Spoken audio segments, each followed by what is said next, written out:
chef est installé. Le jugement peut commencer. Bienvenue à tous sous l'arbre à palabre. La parole est au chef des notables. Mon roi, recevez nos salutations et l'immense respect de la population. L'affaire qui nous réunit est grave. Le village a perdu l'un de ses braves. Selon des témoins, après un malaise, Douden serait mort. Mais le drame dans l'histoire, c'est que personne n'a retrouvé son corps. Sa famille, représentée par son frère, accuse sa femme de sorcellerie. Bien sûr, celle-ci nie les faits. Elle crie au complot, à la super chérie. Comme le veut la tradition, nous réclamons la lumière sur cette affaire suspecte. Nous nous remettons à votre sagesse, chef. Que justice soit faite.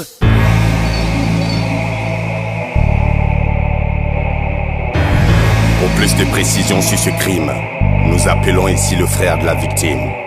Chef, ce matin-là, on a mangé de la viande au marché, on buvait un coup. Quand mon frère a commencé à dandiner, vous savez, il tenait pas l'alcool. J'ai donc suggéré au cousin de le raccompagner. Quelques minutes après, il est revenu affolé, criant à l'aide.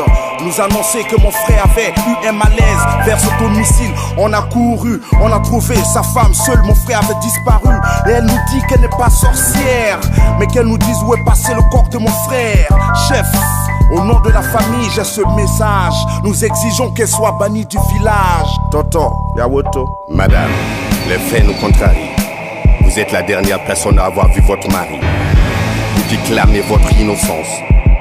Qu'avez-vous à dire pour votre défense? Je ne voudrais pas vous offenser, mais m'accuser est simplement insensé. Je suis votre fille, votre sœur, je suis votre ami, chef, vous me connaissez. On a vécu des moments joyeux, j'ai partagé vos larmes dans des moments douloureux. Aujourd'hui on me traite de sorcière, un complot manigancé par mon beau-frère, oui. Je suis l'innocente coupable idéale, envoyée au sacrifice devant les lois ancestrales. Vous cherchez les vrais assassins, questionnez plutôt mon beau-frère et son cousin. Qu'est-ce qu'elle raconte? Elle ne répond pas à la question. Au lieu de ça, c'est elle qui profère des accusations. Comme vous le savez, on était au marché quand on m'a désigné pour le raccompagner. Sur la route, tout allait bien. On était là à parler de tout et de rien. Mais on est rentré dans la cour. Dès qu'il a vu sa femme, il a crié tout d'un coup. En même temps, il est tombé. Paniqué, je suis allé chercher de l'aide. Et la suite de l'histoire, vous la connaissez. N'oubliez pas que vous êtes en présence du roi. Et celui qui donne la parole ici, c'est moi.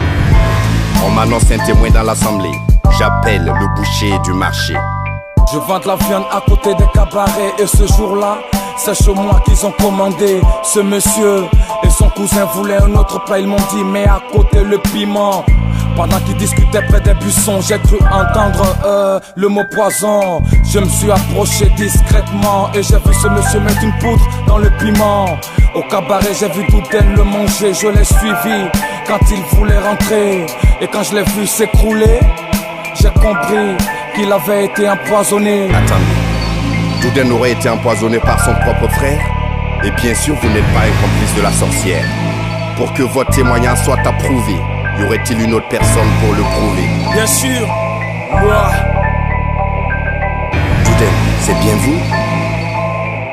Vous allez bien? Oui, je vais bien mon roi, de retour d'entre les morts, c'est bel et bien moi. Je suis en vie mais toujours en convalescence. Je viens soutenir ma femme et clamer son innocence. Ce matin ils m'ont invité gentiment, sachant que je suis le seul à consommer le piment. Sans me douter de rien, j'ai bu et j'ai mangé. Je pensais être ivre quand j'ai commencé à dandiner. Et puis j'ai voulu rentrer. Je me rappelle que je suis tombé. Je me souviens aussi du boucher. Et après c'est chez le guérisseur que je me suis réveillé. Oui, c'est lui qui m'a sauvé la vie. Et dans la discrétion m'a mis à l'abri.